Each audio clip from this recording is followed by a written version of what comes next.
ЛТР телеканалында кайрадан Эркиндик 122 теледолбоору кутмандуу кечиңиздер менен мына ушундай жакшы салуу күнүңүздөрдүн дагы сонун өтүшүнө тилектеш болгон бул Эркиндик 122 теледолбоору.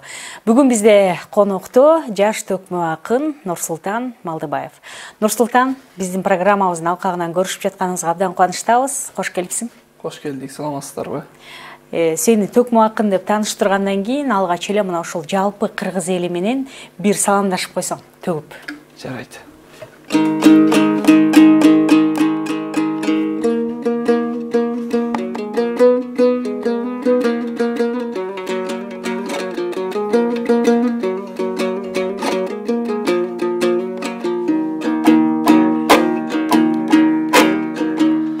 Алла деп алдыңарга аман келдим, төкмө акын деп эжеке кабар бердиң. 2-3 жумадан бери карматпадым, убакыт табастыңызга араң келдим. Араңдан зорго бүгүн келип алып, элтерде көрүнбөсүн жаман белгим. Саламдаш деп акынга айтып кетти, мен дагы баласымын адал жердин. Ассаломун алейкум кыргызым деп башымды төмөн ийип салам бердим.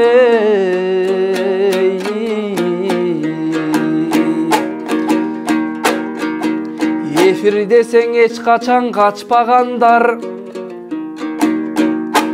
эч качан жаман жолго баспагандар. Алтында эфирдин босогосун Алла деп акырындан аттагандар.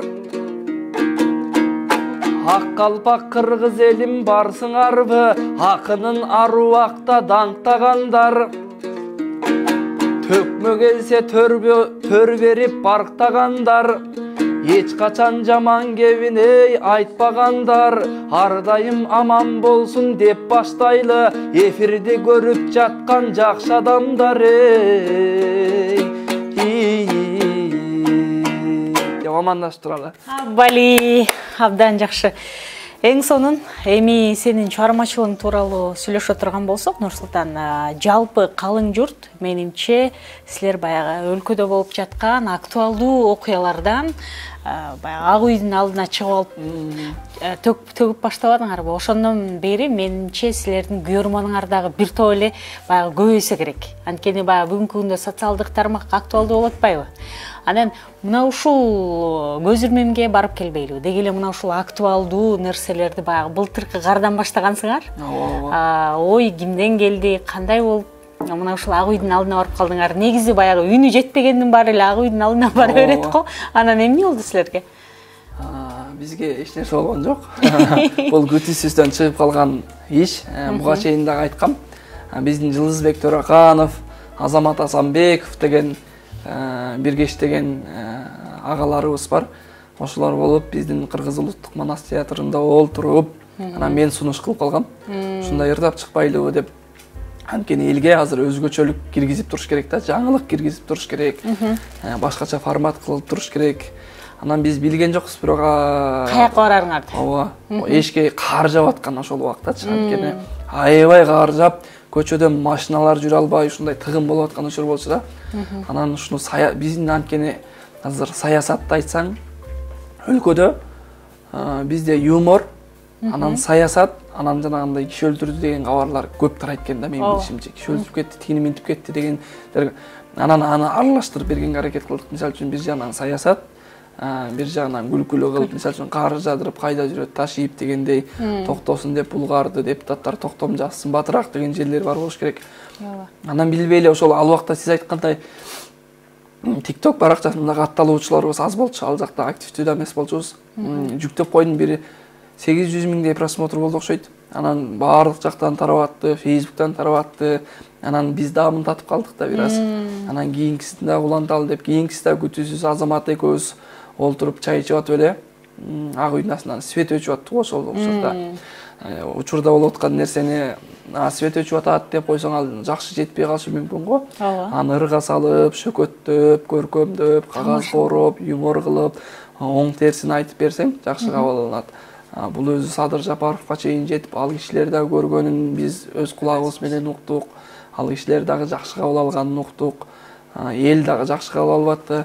Анан элдер айтып калат, силер көрүнбөй кеттиңер го деп биз да тамашалап аттык.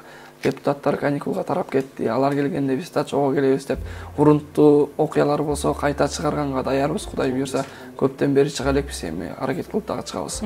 Демек бул учур силерге дем күч берип, дагы иштегенге бир эң сонун мүмкүнчүлүк болгон турбайбы? Буну менен эми биз деген өзүбүз хайп кылып алалы же бир нерсе деген эмес. Муну менен түздөлсө, мисалы үчүн элдин үнү бийликке жетсе, мисалы үчүн салык тууралуу да кырдап чыкканды көрдүңүздөр. Элге жакшы кабыл алынды. Андан кийин апам экөөбүз ырдап чыктык, жанагы матчесто дегенде, ошондой нерселерди жеткизип турсак, жакшы жагынан үлгү боло алсак деген эле ой максат бар. Анан бүгүнкү күндө баягы хайптын да эки жагы болот атпайбы? Жакшы жагы менен хайп болгондор болот атат, анан жаман жагы менен. Көбүнчө баягы карап отурсак, социалдык тармактарда баягы жаман жагы менен хайп болгондор баягы актуалдуу болуп кетип атпайбы? Анан хайп болуп да туруш керек экен деген ой келдиби? Ой, азыр замандын талабы болуп атпайбы? Хайп дегенде TikTokко кирсең, не ушундук нерселер чыгат экен да. Бирок балким биздин чыгарып аткан нерсебизди көрүп, бир жаман нерсени көрбөй калса дагы, балким бул пайда да.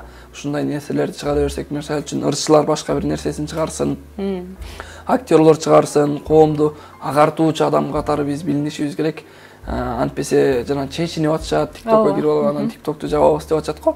Ошондой нерселерди ким көбүрөөк нени көрсө чыга берет экен. Бирок азыр жаш балдарды же болбосо адамды эч ким тизгин деп карап отурганга мүмкүнчүлүк жок го, тыйганга. Ошондуктан ушундай жолу бар болуш керек дейм. Комузчулар болсун, баардык ар бир адам кызыктырып, элди башка нерсеге тартып, үгүттөп, неге эртең кичинекей бала чыгып, мен комуз менен ырдап акын болом дебеске, ошондой болуп чыкса, мен Бетман болом дебей, кичине бекбекей шырылдаң ырдаган ырчы болом десе, Человек-паук болом дебей, мисалы үчүн Манасты түшүндүрүп берсе, мен Манас болом деп чоңойсо, бул жакшы нерсе болот. Абдан сонун, чын ар бир адам бул нерсе боюнча жакшы, менимче стимул берип кеттиң. Сени баягы айтыштарга катышып жүргөнүңдү билебиз. Мына ушул байгелүүлөрүн айтып кетсең, анан калыстар тобуна дагы капа болуп калган күндөр болобу деги эле айтыштар тууралуу сүйлөшөлү. Соңку учурда кайсыл айтыштарга катыштың, мына ушул байгелүүлөрүн эстеп кетсек? Төкмакындар айтыш болгондо бир жакшы жери катышкандыгың үчүн дагы байгаласың да. Бул жакшы нерсе. Мисалы үчүн Кудайга шүгүр акындарга жакшы эле көңүл бурушат, анткени кээ бир нерселерден конкурстардан жарышып утуп келип анан 15-20 миң алса, акындар бир катышкан айтышынан 50-60 миң доллардай акча алып атышпайбы, жакшы нерсе да. Сөзсүз байга утуп, анан мыкты акын болом деген эч ким жок бул жакта. Демек катышуу эң негизгиси. Катышуу, анан айтыш элдин көңүлүнөн чыгуу. Көбүнчө байгесиз айтыштар да болуп атат, бирок элдин көңүлүнөн чыгып, элге таанылып гана айтыш болот. Кээ бирөө байге алган учурда ал айтышы элдин көңүлүнөн чыгып, көрүүчү топтогон деле учур болот. Бирок биз деле байгеден кур калган жерибиз жок. Казакстанда өткөн айтышта 1-чи орун алдык, 3-чү орун алдык, Орол канатындагы сыйлыкты алдык, өткөндө арнайы жүлдө алып келдик. Ысык көлдө өткөн айтыштан баш байге гран-при алдык. Эсиңде калганы барбы? Ушулардын баары эле эсимде, мен ар бир айтыш. Ар бир айтыш демек. Ушул катталуучуларың айтышка баргандан кийин, ай, ушул жерден мындай ответ бербейт белең, же болбосо мындай кылбайт белең, баягы сүйлөшүп каласыңарбы? Көп эле. Антип деле айта элек, бирок айтышты аябай жакшы көргөндөр дагы бар. Кээ бирлер айтып калат го, айтышты улуу адамдар көрөт деп. Мен катталуучулардын арасында кээ бирөө жаштар дагы көп, сүйүнүп, кыздар бар, балдар бар. Алар келип айтышты көрүп, аябай эметсе, мен дагы сүйүнүп калам. Бар кыргыздын канында болгондон кийин ылам чыга берет экен. Бул деген таң калыштуу деле нерсе эмес. Илгери токтогул аталарыбызды укпаган адамдар деле болсо керек. Анткени адамдар ал убакта укса керек экен. Баары батыштын музыкасы, рэп деген чыгар элек, опера деген чыгар элек, эстрада чыга элек учур болчу да. Эстрадасы дагы акынчылык, кырчылык ушундай комузчу менен. Азыр ар багыттуу чыкты, бирок ар биринин өзүнүн күйөрманы бар. Мисалы үчүн опера, балет театрга барып, айтыштын күйөрманы түшүнүшү мүмкүн эмес деген сыяктуу. бул айтыштын дагы өзүнүн ушундай күйөрмандары бар. Күйөрмандары көп менимче. Ооба, жакшы эле, Кыргызда Кудайга шүгүр.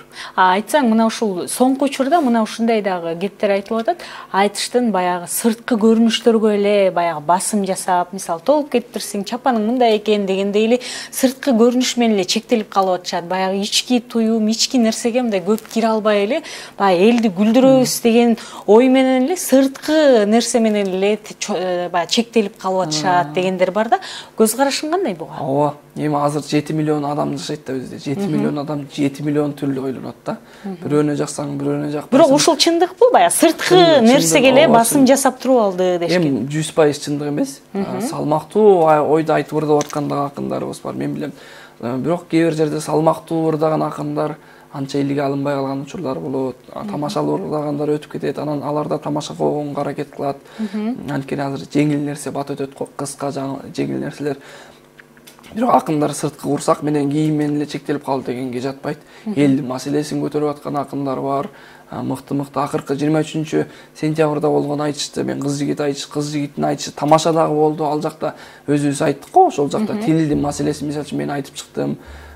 Кыргыз тил жөнүндө маселени көтөрүп чыктык. Ал деле мисалы үчүн акындар заргакшашып тил деп келет, ар качан тил кадырын бил деп келет. Ата журтта эне тилди сактап калуу ар бир кыргыз уулуна милдет демек. Азыр комустун үнүн укпас кээ бир адам орустун тилин сүйүп сүйлөп келет. Өз жери өз мекенде кыргыздар өзгөлөргө басынып жүрбөш керек. Кыргыздар орус тилде сүйлөсүн, орустар кыргыз тилде сүйлөш керек. Бул коомдун көйгөйү. Ушул нерсени айтканда баягы эл жабыла кол чаап ийдиби? Ооба, аябай. Эң катуу кол чапкан ушул жер болду да. Баягы мен да ойлойм да, баягы элдер кайсыл жерден колдошду билет да. Билет, ооба. Анан кандай темадагы баягы айтыштан кандай тема айтылганда силерди баягы сүрөөнгө алып кетет? Азыр көбүнчө билбейм, биздики мен тең чамалаш акындар менен айтышам. Азыр айтыштарын көбүн карасаңыздар, Изатай аркылуу менен бар 1,5 миллиондой көрүүчү топтур да, YouTube каналындачы. Ал жакта күлкү, Баян Ахматов агабыз менен болгон айтыш дагы ал жакта күлкүлүү жери бар го, ал үйүмө келбей калдым дегенде, устунум ташып жүрүп уста болому деп барбай калдым десем, кайра Исмайылдай мен ыштанымды жуудурсам эмне кылат элем депчи. Ошолор эле ушундай ыштан жууп жүрүп эле бай калган десе, макулмун, ушундай ыштаныңды үйүмө ала кетем, жеңишке жетсем болду, жеңемдикин кош бер мага десем дедим го. Ошондой нерселер мындай элге аябай көбүрөөк өтүп турат экен да. Анан көбүнчө бөлүгү ошондой менимче юмор өтөт. Юмор өткөндө анан гүл артына жанагандай элам бир маселелерди катып берсе дагы болот да. Күлкү менен аралаштырып берсе, баардык нерсени тамак жегенде дагы сен бир тамакты жей берсең жүрөгүңө тийип калат го. Сен кечкеле күлкү дей берсең жинди болуп калышың мүмкүн да. Баары күлкү боло берсе болот. Бирок кыз жигиттин айтышын кылыш керек. Анан мен өзүм жеке айтышымда бир айтышта бир проблеманы, маселени козгогонго, күлкүлүү кылганга аракет кылабыз. Азыр бизде өткөндө бир акын ырдап атканын угуп калдым. Бир аз жаңылыктарды киргизип турушубуз керек. Мисалы үчүн 3 акын ырдаганы мен жаңылык деп эсептейм да. Ошол сыяктуу башкача форматка өтүп жаңылыктарды коомдун талабына жараша киргизип турушубуз керек да. Анткени бир акын ырдап атат да, баштаганда биз акындар амандашабыз да. 10-15 сап менен амандашып, бир аныбыз 2-3 мүнөттө алат. Анан кетип баратканда коштошобуз. Ал өзү 15 эле мүнөт айтыш. Ошону 5 мүнөттөн амандашып коштошконго өткөзөбүз. Бир акын ыр менен жакшы айтты да. Африкадан келип аткандай амандашып, анан Египетке кетип аткандай коштошобуз дейт. Баарыбыз эле Кыргызстандан келип амандашып аткандан кийин сразу айтышып кетсек дагы болот. Жакшы нерселерди чыгарсак болот эми Кудай буйрса. Жакынкы күндө айтыштар бар. Өзүмдүн жеке чыгармачылык концертим бар. Ошолорго даярданып баштабасабыз Кудай буйрса. Абдан жакшы. Жакында эле мына ушул кыз жигит айтышыңда Нурайым менен айтыштың. Көп болдук дегендей, Нурайымдарга жакынмын, Нурайымдарды баалайм деп калдың. Деги эле ушул тууралуу айтып берсең. Нурайым Бактияр кызы деген аксынын сулуу кызы бар, экөөбүз жүп болуп айтыштык. Нурайым дегендерди көрсөк болду, ашык болдук, жашыбыз, карыбызда деп баштадык го. Бат эле көндүрөм Нурайымды, баатырлык менен катар бабниктик бар эмеспи каныбызда деп. Эми Нурайды көндүрсүмбү, көндүрө алган жокмун, Кудай билет го. Бирок айтышыбыз элге жакшы сиңип, ошол жакта отурган агаларыбыз дагы жакшы пикирин алып, соц тармактарда дагы жакшы кетип атканын көрүп атабыз. Нурайым Бактияр кызы, Нурайым деген ырчы карындашыбыз дагы бар. Баарынын чыгармачылыгын баалайбыз. Анткени бүт 7 кыргыз 7 дубанды оозуна каратып, өзүнүн өнөр жолунда кандайдыр бир өзүнүн нугун салып келаткан таланттуу адамдар го. Ошол себептен айтылган чыгар. Мына ушул Манас театры ачылды, атайын төкмөлөр үчүн дегендей. Бул театрдын ачылышы дагы силерге бир жакшы дем күч болсо керек, Нурсултан. Албетте. Мурда төкмө акындардын баары ар кайсы жумушта эмгектенип келген го. Бирөөсү болсо театрда, кээ бирөөсү жумушсуз той менен алектенип жүргөн. Буга улуттук деген статусу бар. Кудай буйрса жаңы театр салынып атат, жаңы биздин ак үйүбүз салынып атат. Ошонун артында бүтүп калды, Кудай буйрса. Жакшы театр ачылса, мындан дагы жакшы жаңылыктар бар. Акындарга, манасчыларга, дастанчыларга, ал жакта актерлор бар, аспапчылар бар, бардык өнөр адамдардын башын бириктирген жакшы театр болду. Казак бир туугандарыбыз дагы суктануу менен айтып атканын көрүп атабыз. Кудай буйрса, бизге жакшы болду аябай. Баягы ошол жактан ар дайым көрүшүп, бөлүшүп дегендей, айтсаң мына ушул айтыштарды уюштуруп, концерттерди дагы уюштуруп жүрөсүң, анан жакында өзүмдүн концертим дагы болот деп айтып калдың. Мына ушул концертиң тууралуу сүйлөшпөйлүбү эми? Декабрда болот деп калдың, 10 декабрда деп алып коркуп атам. Бирок Кудай буйрса, анткени бул коркуу да жакшы, жоопкерчилик мойнумдагы. Жеке чыгармачылык концертиңерди бир 10-15 сахна, 15 жыл сахнада жүргөндөн кийин берсе болот эле деген элдерде жаштар концерт берсе айтат го. Бул сахна, баардык нерсе жаштыкты талап кылат экен да. Эрте эмеспи дегендер болуп атабы? Кандай? Эрте эмеспи деп. Эми азыр келип айткан деле жок. Анткени мен чыгара элекмин го, концерт берем деп расмий түрдө афишаларыбызды чыгара элекпиз. Анткени 6 ноябрда бизде республикалык айтыш бар, ошондон кийин айтып, жарнама кылып баштайбыз. Эрте деп айтышы мүмкүн, бирок азыр ушундай жүрөк курч кезинде иштеп берип алсак, кийин дагы беребиз. Анткени адам жаш өткөн сайын жүрөк мокогураак болот экен. Биз дагы канча жашка жашайбыз, аны бир гана Кудайдын колунда го. Азыр өзүбүздөгү бар нерсени пайдаланып берип калганга аракет кылабыз. Эми укмуш концерт болбошу мүмкүн, бирок өзүбүздүн оюңда кандай болуп атат? Жакшы болот деп ойлоп атам эми, Кудай буйрса. Өзүбүз даярдыкты баштап атабыз. Айтышты Түгөлбай Казаков, кыргыз эл артисти өзү алып барат, ал киши алып барып аткандан кийин эми төмөндөн келди болбосо керек. Казакстандан келген акындар катышат, Кыргызстандан келген акындар, Жеңишбек Жумакадыр агабыз баштаган Казакстандагы айтышкер одагынын башчысы өзү келет. Кудай буйрса жакшы болот. Абдан жакшы. Анда буйрса, мына ушул декабрь айында Нурсултандын көрмандарына дагы кулак кагыш кылып айта кетели. Айтсаң, айтыш өнөрүнүн жашоодогу өзгөчөлүгү эмнеде деп ойлойсуң, Нурсултан? Айтыш өнөрү негизи бизге аябай керек өнөрлөрдүн бири. Өзгөчөлүгү деп айтып атпайсызбы? Өзгөчө өнөр го айтыш. Синкиреттүү өнөр деп айтып жүрүшөт.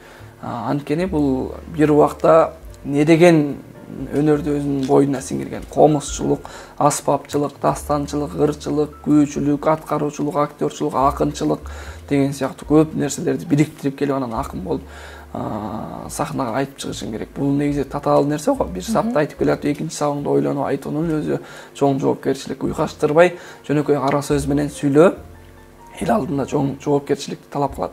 Бирок аны ырга салып айтуу менен биз мисалы үчүн кыргыз тили жөнүндө азыр көйгөйлөр бар. Кыргыз тилин сактап калуунун бул дагы бир жолу, салтыбызды, наркыбызды, үрп-адатыбызды сактап калуу, бул айтыш менен сактап калсак дагы болот. Анткени айтышка кызыккан адамдарды өзүбүзгө тартып, кыргыз тилди биз жайылтып аткан адамдардын бирибиз да. Канча өнүктүрүп турасың? Тилдиби? Мына ушул өнөрдү. Өнөрдү өнүктүрүп туруштун эң биринчи жолу мен тез айтышуу экен да. Мейли китеп окуп туруу дагы кирет, башка айтыштарды көрүү, изилдөө, изденүү дегендер керек го. Бирок тез айтыш туруу, тез жаңыланып туруу акындарга жакшы нерсе түзөт экен да. Абдан жакшы. Анда кыргыз тил деп сөз кылып калдың. Мына ушул кыргыз тил жөнүндөгү балким айтыштан үзүндү кылсак кандай болот? Дастан жазсак деле бул тилге кошкон салымыбыз болот. Жакында жазган жеке чыгармамды аткарып берген анда. Азыр ар бир адамдын башында балалык өткөн го. Айылга баарыбыз барып азыр окууну бүтүп шаарга кеттик. Мына телефондор менен көп нерсе баалуулуктарыбыз алмашып кетти. Эртең айылга барабыз, сагынып, айылды сагынып деп, айылда бир жума жатсак, анан кайра тажап кетип шаарга качабыз да. Эмнеге айылды сагынып барсаң, 1 жыл, 2 жыл жата албайсың деген сыяктуу. А көрсө биз балалыгыбызды сагынып барат экенбиз да. Баягы балалык, баягы кез жок, баягы убакыт жок. Баягы классташым бирөө Москвага кеткен, бирөө Бишкекте, бирөө Ысык-Көлдө иштеп жүрөт. Анан ошолорду сагынып отуруп, мен да балалыгым деген чыгарма жазгам терме. Ошону аткарып берейин. Уруксат берсеңиз. Келиңиз анда.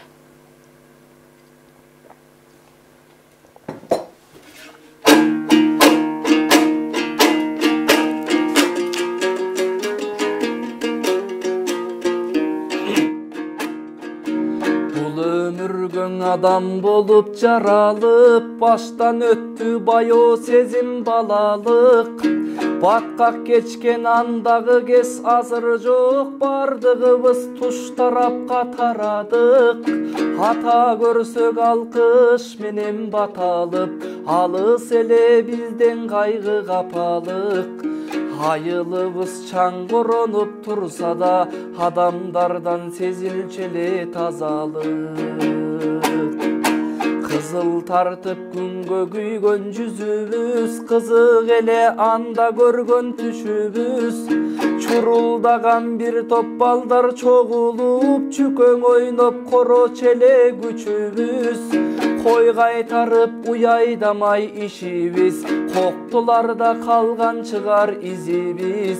Алып келсем омпо суюн энекем, ал олончу кубангандан ичибиз.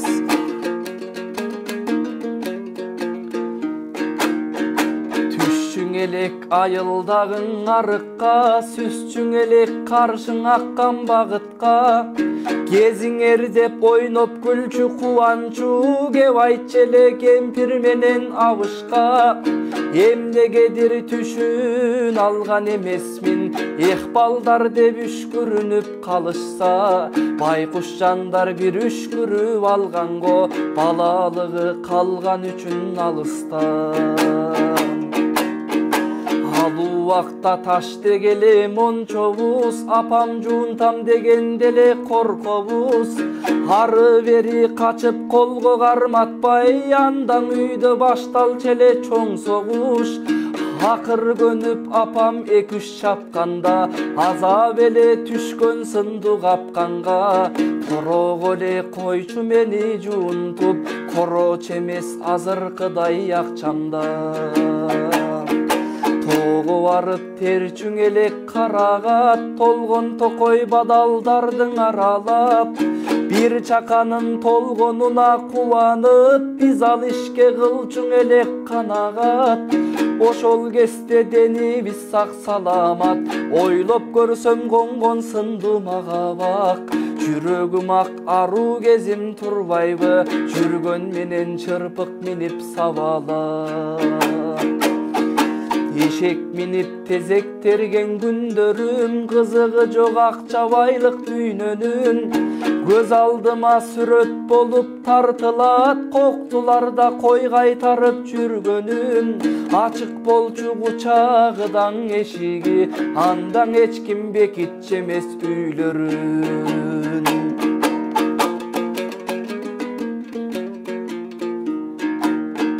Нан түгөнүп калган кезде үйүмдө, кошунада бар деп калчы түңүлбөп. Бир нан берип турсун дедиң апам деп, мен жүрчү элем кошунамдын үйүндө. Жалгыз нандын кесип берген жартысын, жан дүйнөсү толгон экен шүгүргө. Кошунадан нан алганды мындай кой, үйлөрүнө кирбей калдык бүгүндө. Таңкы жети сепаратор дырылдап, сүт тартчы эле энем жалгыз ырырдап. Жылуу төшөк коюнунан тура албай, мен жатчы элем эркеликтен кыңылдап. Энекемдин буркулдаган жармасы, ден соолукка тийчүң экен пайдасы. Ойноп келсем балдар менен эшиктен, тастар кону кадимкидей жайначу. Улуулардын жолун тосуп кесче эмес, улууларда жаман нерсе дешче эмес. Кийис тепкен адамдарды көрчелем, кишилердин азыркыдай тепчемес. Адамдар ас алуучурда кепчебес, апа келер кыйындыкты сесчемес. Анда боз үй чечкендерди көрчелем, азыркыдай кийимдерин чеччемес. Жарык болчуң адамдардын кабагы, жаркын болчу жарык күндөй жамалы. Ал убактын асыл эле адамың, азыркынын жакшысындай жаманы, азыркынын жакшысындай жаманы. Улам балалыктан алыстап, улууларга жакындадым карыштап. Андагыдай аруу кестер азыр жок, аттиң арман кайда калды табышмак. Андагыдай толуп ташпай дарыя, азайгандай акыл айткан карыя. Ар намысты төмөн коюп бул кесте, ар бир ишти кылчу болдук жарыя. Анда коюн айфон менен алмашты, азыр бизге толгон бале жармашты. Эшке чыгып ойной турган бала жок, эч көтөрбөйт жер төшөктөн жамбашты. Ал кездегиң оюнчукту чаң басты, атене да билет уулун алдашты. Ола берип ыйлап жаткан балага, колдоруна телефонун карматты. Азыр бизге жетпегендей арулук, астыбызда тепселгендей баалуулук. Бала кездей чын ниеттен иш кылсак, бардык нерсең оңолчудай жаңырып. Баласымал таза болоң албадым, балалыкты жүргөн менен сагынып. Уурдап алган байоо сезим куракты, убакытка кетем кээде тарынып. Уурдап алган байоо сезим куракты, убакытка кетем кээде тарынып. Бали, балалыктын жакшы күндөрүндө келатып эле ушул учурга кеттелип калдык. Чын эле турмуштун ачуу чындыгын сүрөттөп өттүң. Азаматсың, Нурсултан, деги эле мына ушул адам кайсыл сферада иштесе, мына ушул сапат пайда болот деп калат го. Төкмөдөлөрдө башка адамдарга салыштырмалуу кандай сапаттар бар? Көбүнчөсү оор басырыктуу го. Элдер ошондой кабыл алат, анткени үстүнө чапан кийип, калпак кийип, салаваттарды басса, бирок сахнанын артында төкмөлөр жөнөкөй, жаш баладай, бир нерсеге таарынчаак, бала кыял келишет көбүнчөсү. Анан негизгиси тамаша көй келишет. Анан эл көбүнчө оор кабыл алат го. Кадимки адамдардын катарындагы эле адамдар. Абдан жакшы. Сени баягы үй бүлөдө жалгыз уул экениңди билесиң, туш тараптан качан үйлөнөсүң деген дагы суроолор жаап атабы Нурсултан? Ооба. Үйлөнөсүң деп ал тургай айтышка чейин айтылып атат го. Кудайдын буйругусуз кумурсканын буту сынбайт дейт. Адам бул өмүргө келгенде, төрөлгөндө, келер күнүн, кетер күнүн жана үйлөнө турган жубайын маңдайына жазат дейт. Жараткан биздин дагы маңдайыбызга жазган чыгар. Кудай буйрса биз дагы аракет кылып атабыз. Апаң ушинтип жооп берип коесуң. Апакең ушинтип жооп берип коесуң. Апа ал күн алыс эмес деп, Ооба. Абдан жакшы.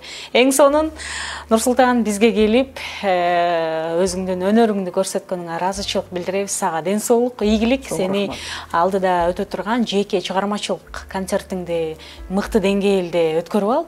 Баягы башкалардын концертин уюштуруп берүү башка нерсе, ал эми өзүңдүкүнө келгенде бир башкача сезим болуп атса керек, Жоопкерчилик го. Анткени өзүң сахнага уюштурасың, жүгүрөсүң.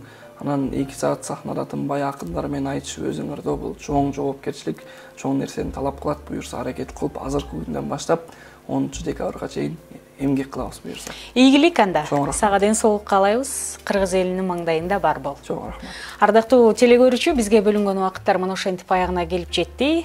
Биз менен чогуу болгон жалпы көрүүчүлөрүбүзгө ыраазычылык билдиребиз. Бул ЛТРде Эркиндик 122 телеберүүсү болду. Кызматта Жанна Усубалиева. Кайрадан көрүшкөнчө жакшы туруңуздар.